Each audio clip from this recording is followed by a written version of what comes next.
नमस्कार, मैं एडवोकेट नरेश कुदाल आपका स्वागत करता हूं अपने चैनल विधान का ज्ञान पर। दोस्तों, आज हम बात करेंगे बहुत ही पॉपुलर लीगल वर्ड बेल यानी कि जमानत के बारे में। हम सभी जानते हैं कि जमानत का मतलब ये है कि पुलिस जब कभी हमें किसी नॉन बेलेबल ऑफेंस के लिए अरेस्ट करती है या करने वाली होती है, तो हम कोर्ट में एप्लीकेशन फाइल करके अपनी बेल करवाते हैं, ताकि केस की ट्रायल चलने तक हमें जेल में ना रहना पड़े।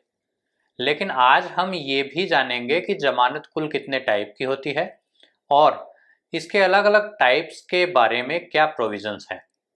वीडियो शुरू करने के पहले अगर आप चैनल पर नए हैं तो मेरी रिक्वेस्ट रहेगी कि चैनल को अभी सब्सक्राइब करके बेल बटन जरूर प्रेस कर दें, ताकि लीगल टॉपिक्स पर इंटरेस्टिंग जानकारियों के वीडियोस के अपडेट्स आपको रेगुलर मिलते रहें। तो दोस्तों, जमानत बेसिकली 4 टाइप्स की होती हैं, जिनमें से पहली है रेगुलर बेल, दूसरी है डिफ़ॉल्ट बेल, तीसरी है एंटीसिपेटरी बेल और चौथी है इंटरिम बेल। अब हम एक एक करके शॉर्ट में समझने की कोशिश करते हैं। बेल का सबसे पहला टाइप यानी रेगुलर बेल के बारे में प्रोविजंस सीआरपीसी की सेक्शन 437 और 439 में दिए हुए हैं। ये तो आप जानते ही हैं कि किसी भी मैटर में पुलिस जब किसी व्यक्ति को अरेस्ट करती है तो 24 घंटे के भीतर उसे निकटतम मजिस्ट्रेट के सामने पेश करना जरूरी होता है। तो किसी व्यक्ति को अरेस्ट करने के बाद जब पहली बार उसे मजिस्ट्रेट के सामने पेश किया जाता है, उसके बाद कभी भी रेगुलर बेल के लिए एप्लीकेशन फाइल की जा सकती है।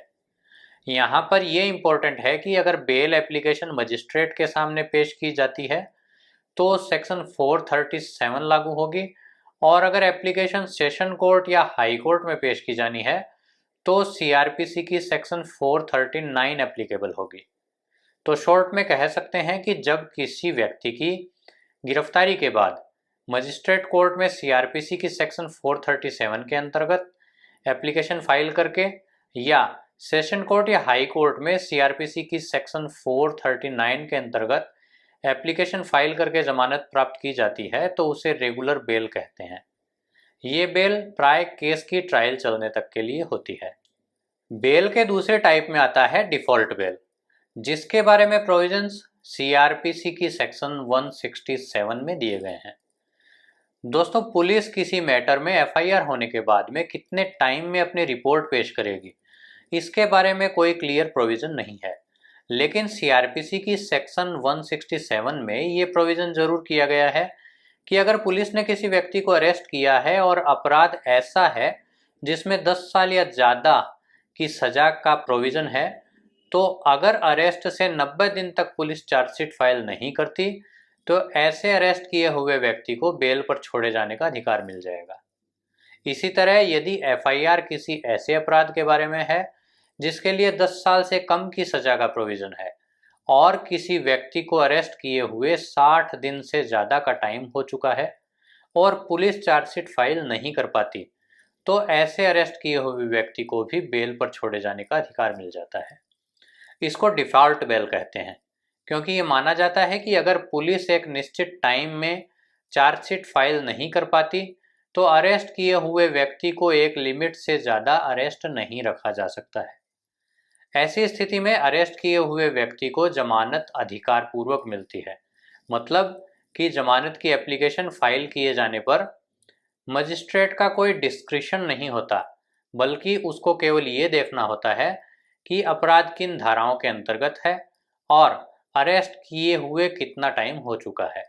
अगर 60 दिन या 90 दिन वाली कंडीशन फुलफिल होती है तो मजिस्ट्रेट को बेल ग्रांट करनी ही होगी।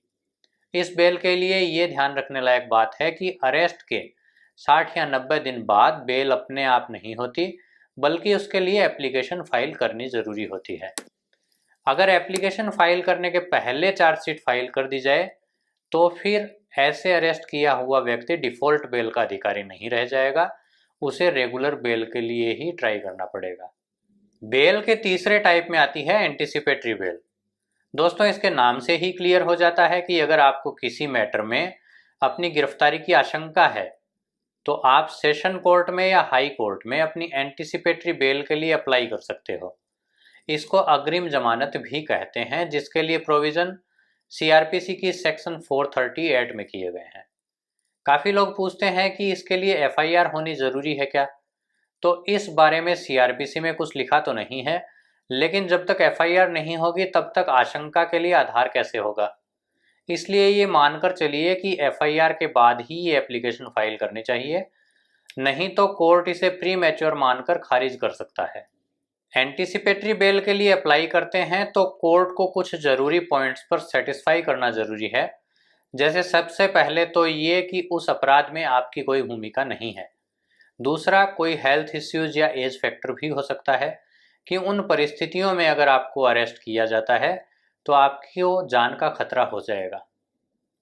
सन 2018 के पहले किसी भी अपराध की एफआईआर होने पर एंटीसिपेटरी बेल के लिए अप्लाई किया जा सकता था, लेकिन 2018 में इस सेक्शन के अमेंडमेंट करके रेप जैसे अपराधों को एंटीसिपेटरी बेल के दायरे से बाहर कर दिया गया है।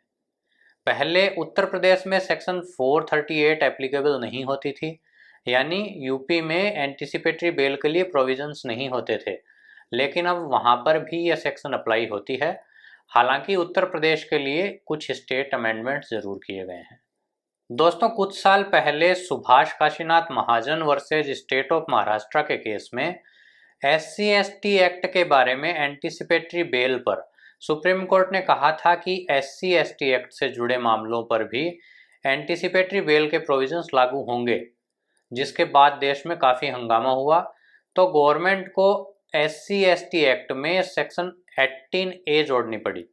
इस सेक्शन को जोड़कर SC/ST एक्ट पर एंटीसिपेटरी बेल की एप्लीकेबिलिटी को खत्म कर दिया गया है, यानी अब SC/ST एक्ट के अपराध में अग्रिम जमानत नहीं ली जा सकती। दोस्तों, एंटीसिपेटरी बेल के बारे में हमने डिटेल्ड वीडियो भी चैनल पर पोस्ट किया हुआ है। इस वीडियो के डिस्क्रिप्शन में दिए गए लिंक के जरिए आप वो वीडियो भी देख सकते हो। अब बात करते हैं बेल के चौथे और लास्ट टाइप के बारे में, जो है इंटरिम बेल। जैसा कि इसके नाम से ही क्लियर है कि इसका नेचर अस्थायी टाइप का है। और भी इंटरेस्टिंग बात यह है कि इंटरिम बेल के बारे में सीआरपीसी में कोई प्रोविजन नहीं है। काफ़ी बार जब सेशन कोर्ट या हाई कोर्ट में एंटीसिपेटरी बेल के लिए अप्लाई की जाती है, जिस पर या तो कोर्ट हियरिंग नहीं कर पाता या फिर कोर्ट ऐसा कारण या गिरफ्तारी की आशंका का आधार पूछता है जिस पर एप्लीकेंट को कुछ टाइम की ज़रूरत हो, तो उस टाइम कोर्ट से रिक्वेस्ट की जा सकती है कि आगामी तारीख पेशी तक या निश्चित टाइम तक के लिए, जैसे 2 सप्ताह या 4 सप्ताह तक के लिए अरेस्ट को रोका जाए। तो कोर्ट को उचित लगने पर कोर्ट कुछ निश्चित टाइम तक के लिए बेल ग्रांट कर देता है। इसको ही इंटरिम बेल कहते हैं। तो दोस्तों, उम्मीद है आप जमानत यानी बेल के चारों टाइप्स के बारे में समझ गए होंगे। इसके अलावा भी आपके कोई लीगल क्वेश्चन हैं या आप अपने किसी लीगल मैटर पर डिस्कस करने के लिए हमारे एक्सपर्ट से बात करना चाहते हैं, तो आप स्क्रीन पर दिखाई दे रहे नंबरों पर कांटेक्ट करके कॉल बुक भी करवा सकते हैं। ऐसी ही इंटरेस्टिंग लीगल जानकारियों के रेगुलर अपडेट्स के लिए आप हमें हमारे फेसबुक और इंस्टाग्राम पेज पर भी फॉलो कर सकते हैं, जिनके लिए लिंक वीडियो के डिस्क्रिप्शन में दिए गए हैं। अभी के लिए इतना ही, जल्द मिलते हैं अगले वीडियो में।